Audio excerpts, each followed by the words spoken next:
Hello प्यारे बच्चों, आप सबको प्यार भरा नमस्कार। और कैसे आप सभी शायद बिजी होंगे क्योंकि एग्ज़ाम की डेट नज़दीक आ चुकी है। तो चलिए बच्चों, बिना किसी समय व्यतीत करते हुए, वेव करते हुए, खर्च करते हुए हम यहाँ पर प्रारंभ करें आज का हमारा नया चैप्टर जिसका नाम है रेडॉक्स। ठीक है, रेडॉक्स बच्चों 11वीं क्लास का चैप्टर है, काफ़ी इंपॉर्टेंट है। एक नया क्वेश्चन जरूर यहाँ से पूछा जाता है। ठीक है, और ये जो चैप्टर है इसमें थोड़ा सा मोल कॉन्सेप्ट का भी फ्लेवर आपको मिलेगा, थोड़ा सा आपको यहाँ पर केमिकल बॉन्डिंग वगैरह के भी आपको फ्लेवर मिल सकता है। ठीक है, तो काफ़ी अच्छा इंटरेस्टिंग चैप्टर है, छोटा सा प्यारा सा चैप्टर है। तो आइए देखते हैं कि इस चैप्टर में हमें कौन कौन सी चीज़ें ध्यान रखनी है और किस प्रकार के क्वेश्चन पूछे जा सकते हैं। ठीक है, आइए देखते हैं। नंबर 1, भाई रेडॉक्स को जैसे हमने प्रारंभ किया, जैसे इसके हमने पन्नों को पलटना प्रारंभ किया, तो सबसे पहले हमें यहाँ पर दिखाई देगा क्या कि यहाँ पर चैप्टर का नाम लिखा होगा रेडॉक्स, है ना। रेडॉक्स का मीनिंग आप समझ चुके हैं कि यहाँ पर इसको दो पार्ट में हम डिवाइड करें तो इसका मीनिंग होता है रिडक्शन। रिडक्शन रिडक्शन का मीनिंग हुआ हिंदी में क्या, अपचयन इसको बोलते हैं, अपचयन इसको बोलते हैं। और नेक्स्ट होता है अपने पास में क्या, ऑक्सीडेशन। ऑक्सीडेशन इसको बोलते हैं हम हिंदी में क्या, ऑक्सीकरण कहते हैं।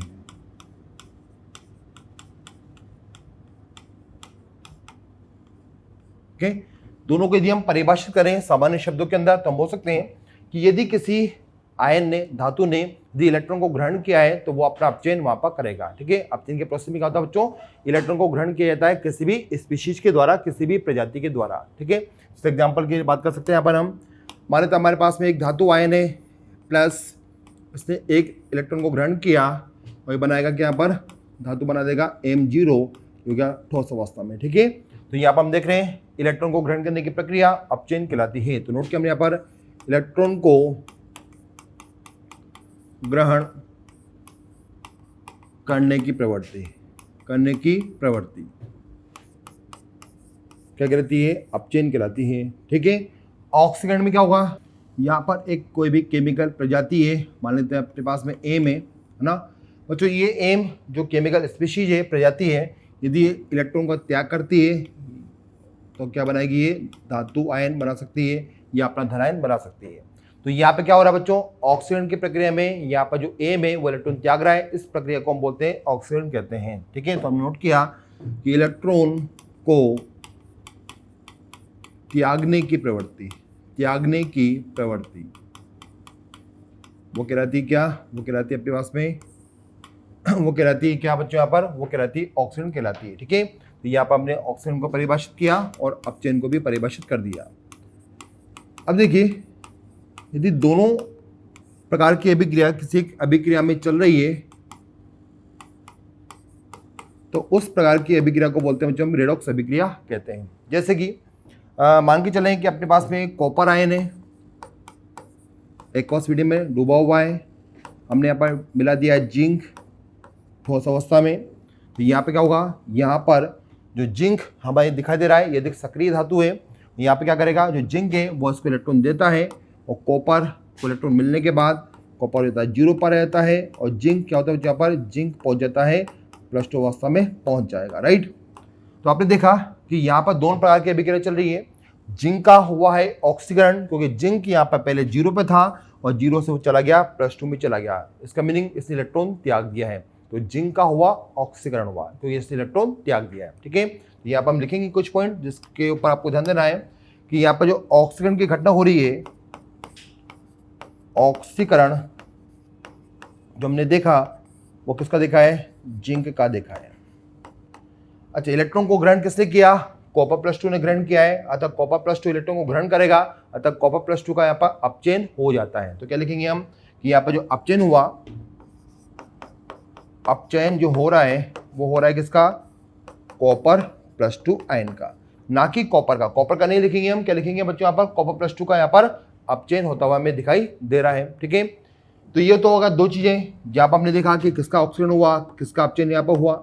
नेक्स्ट भाई कॉपर +2 का हो रहा है अपचयन, लेकिन यहाँ पर कौन कर रहा है अपचयन, ये अपचयन कर रहा है बच्चों कौन, जिंक कर रहा है। जिंक ही एक ऐसा यहाँ पर तत्व है जो इसको इलेक्ट्रॉन दे रहा है, अतः जिंक कॉपर +2 के लिए यहाँ पर एक अच्छा अपचय कारक सिद्ध होगा। ठीक है, तो यहाँ पर ध्यान रखेंगे जो जिंक है वो क्या है यहाँ पर इसके लिए अपचयक है, अपचायक पदार्थ कौन है यहाँ पर, जिंक बनेगा, क्योंकि जिंक की वजह से कॉपर का क्या हो रहा है बच्चों, यहाँ पर कॉपर का यहाँ पर क्या हो रहा है, अपचयन हमें दिखाई दे रहा है। नेक्स्ट, कॉपर क्या कर रहा है बच्चों, यहाँ पर कॉपर +2 की वजह से जिंक अपने इलेक्ट्रॉन निकाल रहा है। कॉपर +2 की वजह से जिंक अपने इलेक्ट्रॉन निकाल रहा है। इसका शाब्दिक अर्थ क्या हुआ, इसका अर्थ हुआ कि जिंक के लिए जो कॉपर +2 है वो क्या है, यहाँ पर एक अच्छा ऑक्सीकारक है। ठीक है, क्या है यहाँ पर, ये एक अच्छा ऑक्सीकारक पदार्थ है। ठीक है, ऑक्सीकारक पदार्थ यहाँ पर आपको दिखाई दे रहा है। तो हम बोल सकते हैं कि जिंक यहाँ पे एक अच्छा अपचायक है और यहाँ पर कॉपर +2 है वह एक अच्छा ऑक्सीकारक पदार्थ यहाँ पर हमें दिखाई दे रहा है। और दोनों अभिक्रियाएं एक ही अभिक्रिया में चल रही है, तो इस प्रकार की अभिक्रिया को हम नाम देंगे कौन से बच्चों, यहाँ पर रिडॉक्स बोल सकते हैं। ठीक है, इसको क्या बोलेंगे हम, यहाँ पर रिडॉक्स बोलेंगे। ठीक है, तो ये रिडॉक्स रिएक्शन हमें यहाँ पर दिखाई दी। तो ये तो हुआ इसका सामान्य परिचय कि यहाँ पर इस प्रकार की अभिक्रियाओं का यहाँ पर अध्ययन करेंगे। आगे चले बच्चों, तो यहाँ पर हमें मिलता है एक नया शब्द जिसका नाम है ऑक्सीकरण अंक। ठीक है, क्या मिलेगा हमें यहाँ पर, ऑक्सीकरण अंक। तो भाई हमने लिखा नेक्स्ट ऑक्सीकरण अंक की हम बात करें यहाँ पर। और एक शब्द और मिलता है हमें ऑक्सीकरण अवस्था। ऑक्सीकरण अवस्था, ठीक है, दो प्रकार से हम यहाँ पर कभी कभी बोलते हैं, लेकिन काफी बच्चों को ये पता नहीं होता कि ऑक्सीकरण अंक और ऑक्सीकरण अवस्था में क्या डिफरेंस होता है। ठीक है, डिफरेंस पहला कि ऑक्सीडेशन नंबर, ये नंबर है, और ये क्या है, ऑक्सीडेशन स्टेट, अवस्था है। ठीक है, ये तो मैंने इंग्लिश में लिखा है, कोई अंतर नहीं है ना, ध्यान देंगे। अब देखिए ऑक्सीकरण अंक बच्चों होता क्या है। ऑक्सीकरण अंक क्या होता है कि किसी भी केमिकल प्रजाति पर या तत्व की हम बात करें। ठीक है, तत्व पे क्या होता है बच्चों, ये एक रियल और फिक्स वास्तविक नंबर होता है। एक रियल और एक फिक्स वास्तविक नंबर होता है जो बंध को टूटने पर बनता है या फिर अधिक विद्युत ऋणात्मक परमाणु की तरफ कम विद्युत ऋणात्मक परमाणु से जब इलेक्ट्रॉन आते हैं तब ये डेवलप होता है किसी भी केमिकल प्रजाति के ऊपर। ठीक है, तो बंध टूटेगा या फिर वहां पर क्या होगा, इलेक्ट्रॉन का आवागमन होगा, स्थानांतरण होगा, तो ये डेवलप होने लगता है। अब ये दोनों में अंतर क्या हुआ, दोनों में अंतर की यदि हम यहाँ पर बात करें तो ध्यान देंगे कि ऑक्सीकरण जो अंक है बच्चों वो किसी तत्व पर पूर्णांक संख्या या भिन्नात्मक संख्या हो सकती है। ठीक है, तो ध्यान रखेंगे यहाँ पर हमारे पास में जो आता है इसका एक छोटी सी परिभाषा की क्या होती है बच्चों, यहाँ पर ये पूर्णांक व भिन्नात्मक संख्या होती है। और जबकि यदि हम यहाँ पर देखें ऑक्सीकरण अवस्था बच्चों, ये क्या होती है, ये मात्र एक पूर्णांक संख्या होती है, ये भिन्नात्मक कभी भी नहीं होती है ना। यह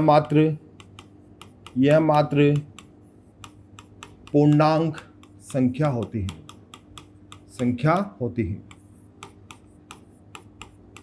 ठीक है, एग्जाम्पल से इसको हम समझ सकते हैं कैसे, मान के चलिए हमने एग्जाम्पल लिखा, काफी फेमस एग्जाम्पल है Fe3O4, इसको बोलते हैं बच्चों हम हेमेटाइट। ठीक है, हेमेटाइट बोलते हैं क्या, ये मैग्नेटाइट बोलते हैं, कुछ उसको बोलते हैं हम मैग्नेटाइट एस्क बोलते हैं ना। मैग्नेटाइट एस्क है किसका, आयरन का। यहाँ पर पूछा जाता है आपसे कि यह भाई यहाँ पर आपको आयरन का निकालना है क्या बच्चों, पर आपको आयरन का निकालना है, ऑक्सीकरण स्टेट निकालनी है, मतलब अवस्था यहाँ पर ज्ञात करनी है। तो आपने देखा कि पूर्णांक संख्या होती है। ठीक है, तो ऑक्सीकरण अवस्था यहाँ पर कितनी होगी, आयरन पर। तो ध्यान देंगे यहाँ पे जो हमारे पास में ये जो यौगिक लिखा हुआ है ये एक मिक्स ऑक्साइड होता है। ठीक है, मिक्स ऑक्साइड का मीनिंग क्या हुआ कि दो ऑक्साइड से मिलकर ये बनता है। तो हमने यहाँ पर दो ऑक्साइड ले लिए। कौन कौन से ऑक्साइड होते हैं यहाँ पर, यहाँ होता है एक तो Fe होता है, एक बनता है बच्चों कौन सा, एक होता है यहाँ पर Fe2O3 यहाँ पर होता है, राइट। Fe हो गया और Fe2O3 हमें यहाँ पर दिखाई दे रहा है। अब देखिए यदि हम पहले वाले ऑक्साइड की बात करें तो यहाँ पर जो आयरन की जो अवस्था हमें दिखाई दे रही है वो +2 है, ऑक्सीजन में कितना है -2 यहाँ पर है। तो नोट किया हमने, यहाँ पर +2 है, यहाँ पर -2 है, यहाँ पर कितनी बच्चों, यहाँ +3 अवस्था है, यहाँ पर -2 अवस्था है। तो यहाँ पर बोल सकते हैं कि आयरन की जो ऑक्सीजन अवस्था हमें दिखाई दे रही है दोनों प्रकार के ऑक्साइड में, वो एक में +2 है, एक में कितनी यहाँ पर +3 हमें दिखाई दे रही है। तो नोट किया हमने ऑक्सीडेशन स्टेट, है ना, हम बात करें किसकी, ऑक्सीडेशन स्टेट की बात करें, यहाँ पर आपके पास कितनी है, आयरन पर एक पर कितनी है, एक पर आपके पास में +2 दिख रही है, एक पे कितनी दिख रही है, यहाँ पर हमें +3 दिखाई दे रही है, दोनों अलग अलग है ना। और यदि हम यहाँ पर ध्यान से देखें कि यदि यहाँ पर हम काउंट करना चाहें कि ऑक्सीकरण अवस्था कितनी है आयरन पर, तो हम कैसे पता करेंगे, ऑक्सीकरण अवस्था तो हमने पता कर लिया ना, ऑक्सीकरण अंक मुझे निकालना है। भाई ऑक्सीकरण अंक यहाँ पर कितना हमें दिखाई दे रहा है, तो देखिए यहाँ पर ऑक्सीडेशन जो नंबर है वो यहाँ पर दिखाई देगा हमें 8/2 यहाँ पर दिखाई देगा। कितना दिखाई देगा बच्चों? यहाँ पर हमें 8/2 यहाँ पर दिखाई देगा। कैसे, आइए देखते हैं कैसे यहाँ पर। तो देखिए यहाँ पर बच्चों सबसे पहले कैसे निकालेंगे हम, ये जो हमने अंक निकाला है ये आयरन का औसतन क्या है बच्चों, यहाँ पर ऑक्सीजन अंक हमने यहाँ पर प्राप्त किया है। तो देखिए यहाँ पर आवेश का मान निकालिए, कुल कितना है बच्चों। यदि हम आवेश के मान की बात करें तो यहाँ पर एक आयरन पे कितना है, +2 है। यहाँ पर 2 आयरन पे कितना हो गया बच्चों, यहाँ पर 6 हो गया टोटल मिलाकर, ठीक है। एक पे +3 है तो 2 पे कितना हो जाएगा 6, तो ये हो गया अपने पास में 8। तो देखिए कैसे निकालते हैं यहाँ पर हमने इसको निकाला, किस प्रकार से निकाला हमने, यहाँ पर निकाला हमने औसतन निकाला है, औसत ऑक्सीडेशन नंबर हमने यहाँ पर काउंट किया है। कैसे काउंट किया है, टोटल आवेश निकालना आपको, कुल आवेश निकालें, आयरन पे कुल आवेश कितना कुल निकालते हैं और यहाँ पे लिख देते हैं कुल परमाणु की संख्या या कुल एटम्स की संख्या, ठीक है, एटम्स की संख्या। तो देखिए यहाँ पर एक आयरन पे दिख रहा है +2, यहाँ पर एक पे दिखा +3, देखिए आयरन कितने यहाँ पर 2 हैं, तो यहाँ पे लिख सकते हैं यहाँ पर 2 × 3 हो जाएगा कितना 6, यहाँ पे कितना है एक आयरन है × 2 है बराबर 2, तो 6 और 2 हो गया अपने पास में 8।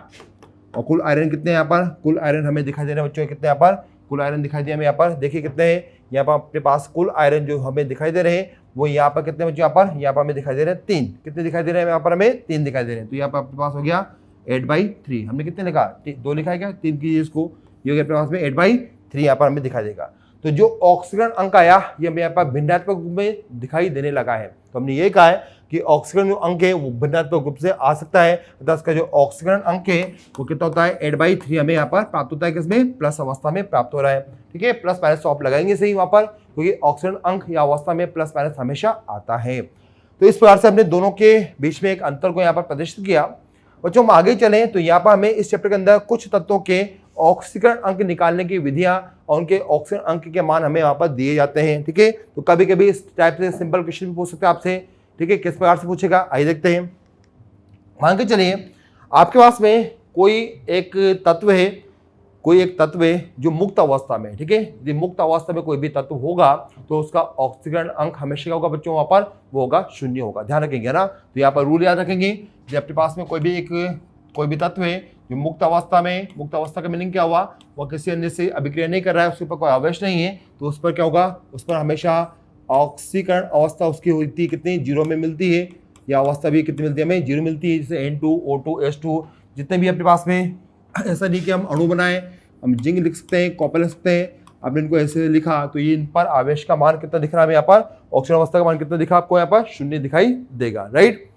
तो एक बात हमें यहाँ पे ध्यान रखनी है कि कोई भी मुक्त अवस्था में किसी अन्य से अभिक्रिया नहीं कर रहा है तो उसका ऑक्सीजन अवस्था हमेशा आपको वहाँ पर 0 दिखाई देगी। आगे चलें तो ये पर और कभी कभी इसके बाद आ सकता है कि भाई पी ब्लॉक के तत्व में, पी ब्लॉक के तत्व में यदि हम बात करें कार्बन परिवार की, है ना, कार्बन के बाद में नाइट्रोजन परिवार की, ऑक्सीजन परिवार की या हेलोजन परिवार की, कि इन तत्वों के उच्चतम और न्यूनतम ऑक्सीकरण अंक क्या होते हैं। किस की बात करनी है हमने यहाँ पर, हम बात करें यहाँ पर हमारे वर्ग संख्या, कितनी वर्ग संख्या, नंबर 2 पे लिख रहा हूँ मैं, नंबर 2 पर है तो अपने पास में 4th A, 5th A, 6th A, 7th A, ठीक है, 7th 8th हो गया, ए कर देना उसको, ठीक है, 7th A। इनमें जो तत्व आते हैं वो लिखिए कौन कौन से हैं। यहाँ पर अपने पास कार्बन है, सिलिकॉन है, बाकी आप लिख देंगे यहाँ पर। यहाँ पे कौन सा आएगा, नाइट्रोजन, फॉस्फोरस, बाकी आपको याद है इसी। यहाँ पे लिखा हमने ऑक्सीजन, फिर सल्फर, बाकी आपको याद है। यहाँ पे लिखा हमने फ्लोरीन, क्लोरीन, ब्रोमीन, आयोडीन वगैरह आपको ये पता है। और ये पी ब्लॉक के तत्व है। तो ये जो पी ब्लॉक के तत्व है कार्बन परिवार से लेकर हेलोजन परिवार तक, इनका ऑक्सीजन अंक मिनिमम उच्चतम कितना होता है बताइए। तो बच्चे यहाँ पर बोल सकते हैं कि इन तत्वों का जो ग्रुप संख्या होगी, वर्ग संख्या होगी, वही इनका उच्चतम क्या होता है, ऑक्सीकरण अंक होता है, ठीक है। उच्चतम ऑक्सीकरण अंक हमें कितना मिलेगा यहाँ पर, हमें मिल जाएगा इसका कितना दे रखा है पर हमें +4, तो यहाँ पर लिख हमने उच्चतम +4 है, इसका कितना होगा +5, इसका कितना होगा +6, इसका कितना होगा +7 होगा। अब नेक्स्ट यदि आपको न्यूनतम ऑक्सीजन अंक निकालना है तो कैसे निकाल पाएंगे हम। न्यूनतम के लिए क्या करेंगे बच्चों, हम इनके वर्ग संख्या को -8 कर देंगे, उसमें से घटा देंगे, हम 8 को घटा देंगे, जो भी अंक आएगा वो इनका न्यूनतम ऑक्सीजन अंक कहलाएगा। जैसे कि यहाँ पे इनका वर्ग संख्या कितनी दिखने में, 4th है, मतलब 4 है, 4 में से 8 गए तो -4, तो इनका जो न्यूनतम ऑक्सीजन अंक है, अवस्था है, वो कितना होगी यहाँ पर -4। 8 में से 5 गए तो कितनी है, 3 -3। यहाँ पर नेक्स्ट 6 में से 8 गए तो -2। यहाँ पर 7 में से कितने गए बच्चों, यहाँ पर 7 में से 2 गए तो 7 में से 8 गए तो -1। तो आपने देखा ये इनकी क्या यहाँ पर, ये इनके यहाँ पर अपने पास में क्या मिली, यहाँ पर अधिकतम है ना, व न्यूनतम ऑक्सीडेशन स्टेट हमने यहाँ पर बता रखी है। ठीक है, तो यहाँ पर हमने इनके अधिकतम न्यूनतम ऑक्सीजन अवस्था की यहाँ पर हमने बात करी है। बच्चों कुछ तत्व ऐसे होते हैं जिनकी ऑक्सीजन अवस्थाएं हमेशा फिक्स होती है। जैसे हम बात करें क्षार धातु की पहले वर्ग की या क्षारीय धातु की दूसरे वर्ग की, इनकी ऑक्सीजन अवस्था क्या होगी, हमेशा फिक्स मिलेगी। तो जिससे हमने नोट किया नंबर 3, फिक्स ऑक्सीडेशन स्टेट वाले की हम बात करें यहाँ पर, तो कौन कौन से हो सकते हैं यहाँ पर, लिथियम है ना, सोडियम, पोटेशियम, इन सब की कितनी होती है यहाँ पर, इन सब की मिलती है मुझे +1 मिलती है। कभी भी चेंज नहीं कर सकते, कभी 0 नहीं, मतलब कभी माइनस में कभी नहीं जाएंगे है ना। उसी प्रकार से बेरिलियम, मैग्नीशियम है ना, कैल्शियम, इन सब की कितनी होती है, +2 होती है। तो इनकी ऑक्सीजन अवस्था कितनी होती है, फिक्स होती है, +2 होती है। या फिर हम आगे चलें तो बच्चों जैसे यहाँ पर अपने पास में एक और तत्व आता है जिंक भी कभी भी शो नहीं करता है, वेरिएबल स्टेट शो नहीं करता है। जिंक की होती है कितनी यहाँ पर, +2 होती है। स्कैंडियम +3 में होता है। तो ये कुछ तत्व ऐसे होते हैं जो अपनी अवस्था को फिक्स शो करते हैं, कभी भी चेंज नहीं कर पाएंगे। इसका भी आप यहाँ पर ध्यान रखेंगे। आगे चले बच्चों, यहाँ पर नेक्स्ट पे आते हैं ऑक्सीजन के केस में। देखते हैं हम बच्चों यहाँ पर कौन सा नंबर था, ये अपने पास था 3 नंबर। 4 नंबर पे आते हैं ऑक्सीजन के केस में। देखते हैं जो ऑक्सीजन पर जो आवेश आ सकता है वो यहाँ पर मिलेगा में कितना, वो मिल सकता है O-2, या O पर मिलेगा में कितना -1, ये मिलेगा में कितना, O पे मिलेगा -½ मिलेगा। ठीक है, -1 को हम लिख सकते हैं किस प्रकार से, एक पर -1 है तो 2 पे कितना हो जाएगा, -2। एक पर आधा है तो 2 पे कितना हो जाएगा, यहाँ पर 2 पे हो जाएगा, अपने पास में कितना, -1 हो जाएगा। राइट, तो यहाँ पर हम इसको इस प्रकार से यहाँ पर नोट कर सकते हैं। पहले वाला का नाम क्या बच्चों पर, पहले वाला का नाम होता है, यदि ऑक्सीजन पर -2 आवे से तो इसको बोलते हैं हम ऑक्साइड आयन बोलते हैं है ना। यदि -1 है तो उसको क्या बोलते हैं, इसको बोलते हैं परऑक्साइड बोलते हैं। और यदि यहाँ पर आपने हमें दे रखा है ऑक्सीजन पर -½ या 2 ऑक्सीजन भी मिलाकर 1 दे रखा है तो उसको बोलते हैं सुपर ऑक्साइड इसको बोलते हैं। राइट, तो आपने देखा कि यहाँ पर ऑक्साइड, परऑक्साइड, सुपर ऑक्साइड यहाँ पर हमें तीनों दिखाई दे रहे हैं। ठीक है, अब देखिए यहाँ पर हम आगे देखें कि एग्जाम्पल में कैसे पूछ सकता है। जैसे आपको एग्जाम्पल दिया गया कि बेरिलियम ऑक्साइड है, कैल्शियम ऑक्साइड है, मैग्नीशियम ऑक्साइड है, जितने भी आपको ऑक्सीजन दिखाई दे रहे हैं सब पर आवेश का मान कितना है, ऑक्सीजन अवस्था का मान कितना है, -2 आपको दिखाई देगा।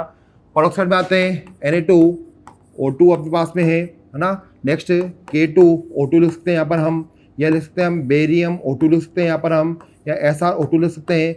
जितने भी ऑक्सीजन है इन सब पर आवेश का मान कितना मिलेगा आपको, -2 आपको मिलेगा यहाँ पर। सुपर ऑक्साइड की बात करें यहाँ पर, तो सुपर ऑक्साइड में ले सकते हैं हम KO2 ले सकते हैं, RbO2 ले सकते हैं, सीजियम का O2 ले सकते हैं। इन सब पर आपको आवेश का मान ऑक्सीजन पर, एक ऑक्सीजन पर हमें मिलता है -½ मिलता है, और 2 पे मिलाकर कितने मिलेगा हमें, 1 यहाँ पर प्राप्त होगा। तो ध्यान रखेंगे, ऐसे ऑप्शन दे सकता है, पूछ सकता है कि कौन से ऑक्सीजन पर -1 है, कौन से ऑक्सीजन पर -2 है, बताइए। ठीक है, तो इनका हमें विशेष ध्यान रखना है। बच्चों आगे चलें तो यहाँ पर हम देखते हैं, यहाँ पर हम बात करें आगे तो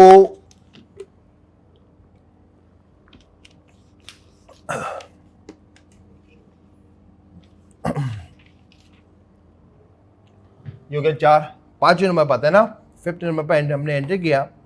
5th नंबर पर आते हैं, यहाँ पर लिखा हमने, यहाँ पर वाइट से लिख देते हैं। वो जो 5 नंबर की हम बात करें कि यदि हमारे पास में क्या है, इस बार अपने पास में यहाँ पर हाइड्रोजन है, तो जो हाइड्रोजन पर जो आवेश का मान होता है वो यहाँ पर प्लस भी हो सकता है और बाहु माइनस भी हो सकता है ना।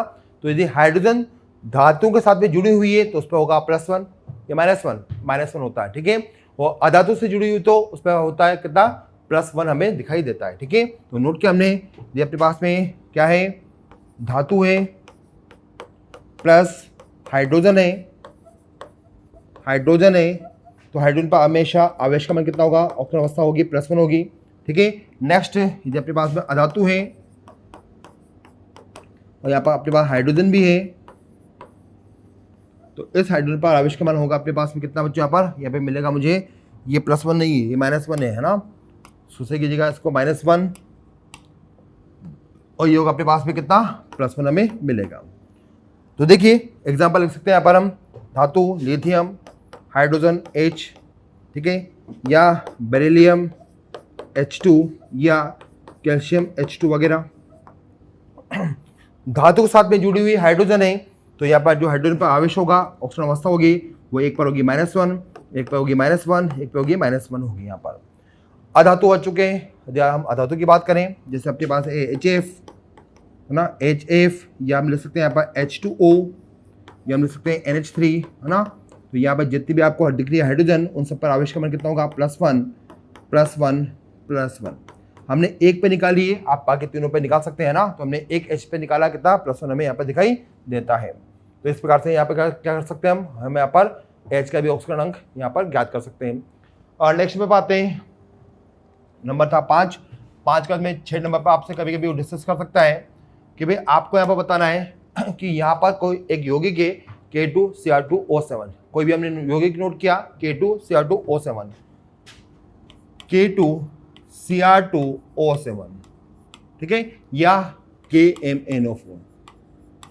अब पूछ सकता है कि इनमें उपस्थित सभी परमाणुओं के ऑक्सीकरण अंक का योग क्या होगा, ठीक है, ऑक्सीकरण अंक का योग क्या होगा। तो ध्यान देंगे, जब हम इन सबके ऑक्सीकरण अंक की बात करें तो जो यहाँ पर हमें सभी का ऑक्सीकरण अंक क्या होगा, हमें यहाँ पर 0 प्राप्त होगा। यदि मैं सबको जोड़ूंगा तो कितना होगा, वो 0 प्राप्त होगा, क्योंकि यहाँ पर जो हमने यौगिक लिया है इस पर ऊपर से नीचे कहीं भी हमें आवेश दिखाई नहीं दे रहा है। यदि उस पर आवेश नहीं है तो ये यौगिक क्या पूरा उदासीन है। अतः इन सभी तत्वों के ऑक्सीकरण अंक का योग हमें यहाँ पर 0 प्राप्त होता है। कैसे, आइए देखते हैं। तो हमने देखा कि इसमें कहीं पर भी आवेश हमें दिखाई नहीं दे रहा है, आवेश दिखाई नहीं देगा, तो इसका अंक क्या होगा, सभी के ऑक्सीजन अंक का योग हमें 0 दिखाई देगा। भाई पोटेशियम में पहले वर्ग का है, तो इस पर होता है कितना +1 होगा। कितने पोटेशियम यहाँ पर, 2 पोटेशियम में, एक पर होता है +1, तो हमने नोट किया पोटेशियम का ऑक्सीकरण अंक, प्लस किया हमने यहाँ पर। क्रोमियम, जिसको कर दीजिए आपके पास 7 कीजिए ना, पोटेशियम डाइक्रोमेट मतलब 7 करना है यहाँ पर। तो यहाँ पर हमने कहा क्रोमियम, कितने क्रोमियम है, 2 क्रोमियम हमें दिखाई दे रहे हैं। एक पे कितना है, एक पे दिख रहा है +6 दिखाई दे रहा है, प्लस। नेक्स्ट यहाँ पर ऑक्सीजन, एक पे कितना है -2 है, एक पे होता है -2, कितने ऑक्सीजन है 7 है, नोट किया। एक पर -2 है तो यहाँ पर -2 कर दिया। 12 पे कितना आना चाहिए, 0 हमें मिलना चाहिए। देखते 0 आता है नहीं आता है। मुझे यहाँ पर हमें मिला कितना, ये हो गया अपने पास में 2 × +1 है ना, 2 × +1 हो गया अपने पास में 2। ये कितना हो गया यहाँ पर अगर अपने पास में 6 × 2, 6 × 2 का मीनिंग हुआ, ये हो गया अपने पास में 6 2 12, ठीक है, और ये हो गया अपने पास में -14। तो यहाँ पर देखिए, यहाँ पर 14 प्लस के हैं, 14 माइनस के हैं, बराबर 0। और यदि हम इसको काट देंगे तो बराबर क्या मिलेगा, हमें 0 यहाँ पर प्राप्त हो जाएगा। तो किसी भी उदासीन यौगिक में उपस्थित सभी तत्वों के परमाणु के ऑक्सीकरण अंक का योग हमेशा क्या होता है, 0 हमें वहाँ पर प्राप्त होता है। इस बात का आप ध्यान रखेंगे। चाहे तो आप KMnO4 में भी निकाल सकते हैं इसको, ये हमें आंसर प्राप्त होगा 7, ठीक है। के में कितना होगा +1, मैग्नीज कितना पर, कितने पर है यहाँ पर +7 पर है, तो ये +7 और पोटेशियम का हो गया 1, +8 हो जाएगा। और यहाँ पर ऑक्सीजन कितने पर अपने पास में, ऑक्सीजन में यहाँ पर दिखाई दे रहा है -2 पर, एक ऑक्सीजन पर -2 है, तो 4 पे कितना हुआ -8। इधर -8 है, उधर प्लस का 8 है, कैंसिल बराबर 0 में मिल जाएगा, ठीक है। अच्छा, यदि यहाँ पर हमें कोई आयन मिल जाए, बाई चांस हमें यहाँ पर कोई आयन मिल जाए तो क्या करेंगे, सपोज कीजिए अपने पास में आयन है, यहाँ पर हमने नोट किया 7 नंबर पर CrO4 2- आयन, या नोट किया हमने यहाँ पर MnO4 2- आयन, ठीक है। इस टाइप से हमें आयन मिला। तो देखिए यहाँ पर यदि मैं सभी तत्वों के ऑक्सीकरण अंक का योग निकालता हूँ, तो वो आयन पर उपस्थित आवेश के वो बराबर होगा। यहाँ पर आयन पर उपस्थित आवेश कितना, कुल यहाँ पर -2 है, यहाँ पर है, यहाँ पे कितना दिख रहा है हमें, यहाँ पर हमें दिख रहा है -2 दिख रहा है। तो देखिए यदि हम यहाँ पर सभी का ऑक्सीकरण अंक का योग निकालें तो वो -2 के बराबर आता है नहीं आता। तो देखते हैं यहाँ पर क्रोमियम में वो होता है कितने पर है, +6 पर है, ठीक है। कितने पर है बच्चों, यहाँ पर +6 पर है। नोट किया हमने यहाँ पर प्लस एक ऑक्सीजन होता है -2 पर, कितने ऑक्सीजन है यहाँ पर, टोटल 4 है, तो हमने नोट किया कितना हो गया -8 हो गया। कितना आना चाहिए, -2 के बराबर आना चाहिए। तो नोट किया हमने यहाँ पर, ये हो गया 6, ये हो गया -8, बराबर कितना होगा 2-। तो देखिए यहाँ पर जिसको हम यहाँ पर घटाते हैं तो यहाँ पर अपने पास आ गया -2 बराबर कितना गया 2 - हमें मिल जाएगा। तो दोनों बराबर मिले तो हम यहाँ पर बोल सकते हैं कि किसी भी आयन पर, किसी भी बहुपरमाणुविक आयन पर उपस्थित आवेश उसमें उपस्थित सभी परमाणुओं के ऑक्सीजन अवस्था का योग के बराबर वो होता है। ठीक है, तो यहाँ पर हमें स्टेप का यहाँ पर ध्यान रखना होगा। ठीक है, याद रहेगा। आगे चलें तो ये अपने पास हो गया, अपने पास 6, 7 हो चुका है। अब बात करेंगे बच्चों डी ब्लॉक की। डी ब्लॉक के जो ऑक्सीजन अंक है, ऑक्सीजन अवस्था है, वो परिवर्तनशील वहां पर होती है। ये आप डी ब्लॉक से एक बार पढ़ेंगे कि डी ब्लॉक में कौन कौन से तत्व क्या क्या शो करेगा। मैं आपको एक हिंट दे देता हूँ कि डी ब्लॉक में जब स्कैंडियम से लेकर जाते हैं मैग्नीज तक जाते हैं तो उनकी ऑक्सीजन अवस्था जो उच्चतम होगी वही सही में आपको मिलेगी। उसके बाद में आयरन से जब हम जाएंगे जिंक की तरफ तो वहाँ पर क्या होगी बच्चों, ऑक्सीजन अवस्था वहाँ पर धीरे धीरे वहाँ पर क्या होने लगेगी, कम वहाँ पर होने लग जाती है। ठीक है, ये इसका आप यहाँ पर ध्यान रखेंगे। आगे चलें 8 के 7 के बाद में हम 8वें नंबर पर आते हैं। बच्चों कुछ तत्व ऐसे हैं जिनका माइनस में ऑक्सीजन अवस्था हमेशा हर केस में क्या रहेगा, फिक्स वहाँ पर आपको मिलेगा। ठीक है, हो सकता है एक आधे केस में ऐसा फंस जाए जिसमें ना हो, पर आपको वहाँ पर मैक्सिमम केस में क्या होगा, उनका माइनस ऑक्सीजन अवस्था फिक्स आपको मिलेगा। जैसे कि फॉस्फोरस लीजिए, सल्फर लीजिए, नाइट्रोजन को लीजिए, है ना। फॉस्फोरस, सल्फर, नाइट्रोजन या हम ले सकते हैं, यहाँ पर हेलोजन को भी ले सकते हैं। हेलोजन इनका माइनस में जो ऑक्सीजन अवस्था है वो फिक्स रहती है -3, यहाँ पर होती है -2, यहाँ पर होती है -3, यहाँ पर होती है -1। ठीक है, ये हमेशा आपको मिलेगी फिक्स, ये माइनस में उपस्थित है। तो हाँ, यदि आपको हम कहें कि एक यौगिक ऐसा है जहाँ पर क्या यहाँ पर ये रूल नहीं लगता है, वो कौन सा है, Fe2। ठीक है, ध्यान रखेंगे, एक्स्ट्रा लगा देता हूँ मैं, कभी कभी क्वेश्चन में आ सकता है। Fe2 कॉमन नाम है इसका, आयरन पैराइटिस है। यहाँ पर सल्फर का जो ऑक्सीजन अवस्था फिक्स होना चाहिए, लेकिन बच्चों यहाँ पर फिक्स कभी होता नहीं है, क्योंकि यहाँ पर जो सल्फर है वो अपवाद स्वरूप ये -1 में हमें दिखाई देता है। ठीक है, तो सल्फर का ध्यान रखेंगे, ये -1 में है, ये +2 में है, तो 2 सल्फर हो जाएंगे, -1 2 में हो जाएंगे, बैलेंस यहाँ पर हो जाएगा। ये जो हमने जो रूल नोट किया है बच्चों, ये कहाँ पर होगा, जहाँ पर 2 परमाणु होंगे उनके लिए ये रूल हमेशा सत्य रहेगा। ठीक है, द्विपरमाणुक अणु के अंदर, परमाणुक अणु में ये अवस्थाएं फिक्स रहती है। जैसे कि आपने नोट किया, कोई भी 2 परमाणु वाला लिया, HCl लिया, H2O लिया, है ना, या फिर आपने लिया PH3 ले लिया, ये आपके यौगिक हैं। तो देखिए यहाँ पर आप आंख बंद करके लिख सकते हो कि हेलोजन है तो -1 है, ये -2 है, यहाँ पर -3 यहाँ पर मिल जाएगा आपको। ठीक है, लेकिन FeS2 के अंदर क्या कितना होगा, सल्फर आपको मिलेगा वहाँ पर कितना बच्चों, -1 मिलेगा। अच्छा, हम आपसे एक क्वेश्चन देते हैं कि HClO4, यहाँ पर Cl की अवस्था बताइए। तो भी हमने पढ़ा कि Cl मतलब हेलोजन, इसकी ऑक्सीजन अवस्था माइनस में हमेशा फिक्स रहती है, तो क्या फिक्स -1 आएगी यहाँ पर। यदि आपने बाय मिस्टेक यहाँ पर लिख के आ गया आप -1, तो बच्चों ये गलत हो जाएगा। क्यों, क्योंकि हमने लिखा है कि द्विपरमाणुक अणु के ऊपर लागू होता है, यदि 2 से ज़्यादा परमाणु आते हैं तो वहाँ पर ये फ्री है, लागू नहीं होता है। ठीक है, 2 प्रकार के परमाणु होंगे तब तक ये लागू होगा, लेकिन 2 से अधिक परमाणु आपको दिखाई देंगे तो फिर बच्चों वहाँ पर ये लागू होना बंद हो जाता है। तो ध्यान देंगे, यहाँ पर जो Cl पर ऑक्सीजन अवस्था आती है वो वास्तव में +1 नहीं होती है, ये सॉरी -1 नहीं होती है, कितनी होती है बच्चों, ये +1 आपको दिखाई देती है, क्योंकि ये क्या है बच्चों पर, ये द्विअंगी यौगिक नहीं है, द्विपरमाणु प्रकार का यौगिक यहाँ पर नहीं है। ठीक है, तो आगे चलें, 8 हो गया बच्चों, 9 पे आते हैं। 9 नंबर पर हम एंट्री करते हैं, 9 नंबर पर आते हैं। तो देखिए यहाँ पर हमें और किस किस का यहाँ पर याद रखा हुआ बच्चों, आपने पढ़ा होगा संकुल यौगिक।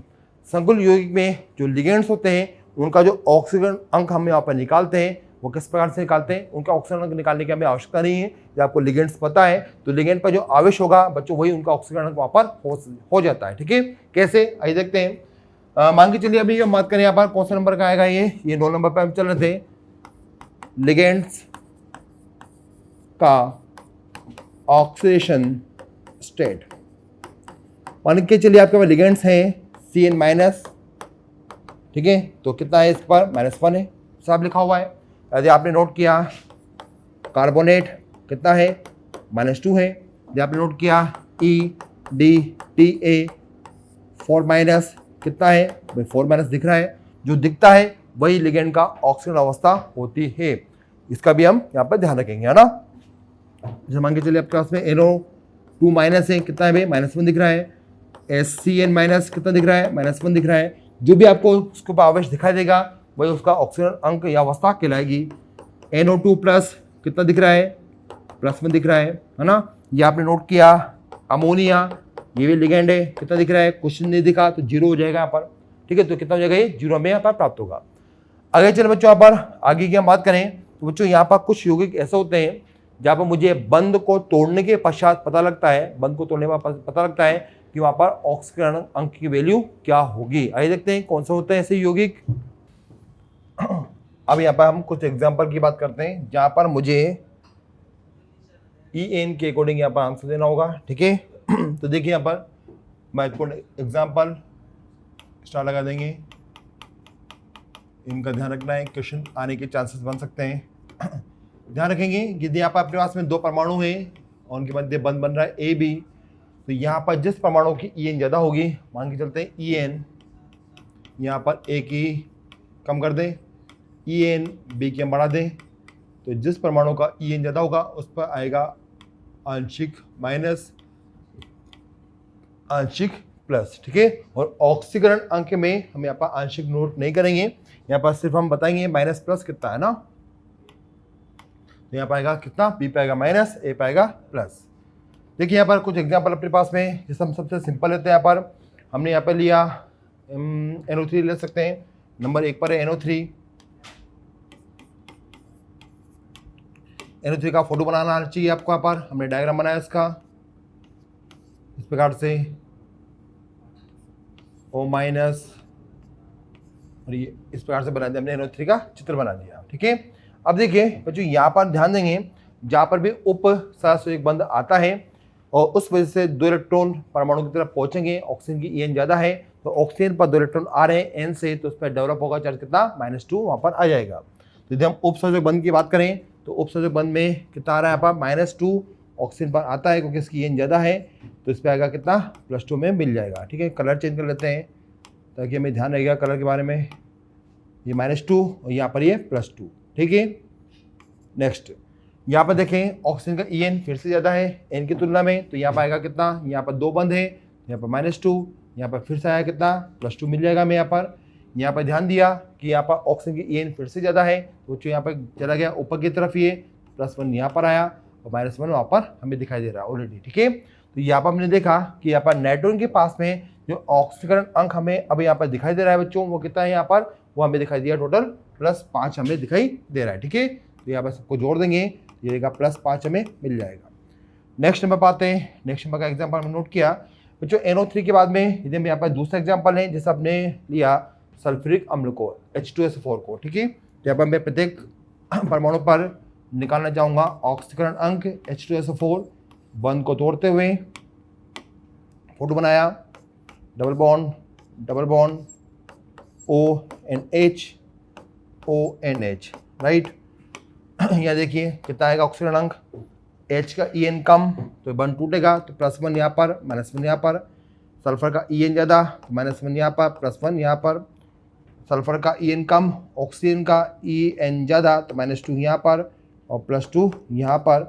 सल्फर का EN कम, ऑक्सीजन का EN ज़्यादा तो -1 +1 यहाँ पर, ठीक है। ऑक्सीजन का EN ज़्यादा तो -2 यहाँ पर, सल्फर का EN कम तो 2 बंद है तो +2 इधर हो गया। यहाँ पर H का EN कम है तो -+1 -1, ठीक है। तो हमने यहाँ पर सबका निकाल लिया है और सल्फर पे देखिए कुल कितना प्लस आया, 6 प्लस मुझे यहाँ पर दिखाई दे रहा है, तो ये हो गया +6 यहाँ पर सल्फर पे हमें दिखाई देता है।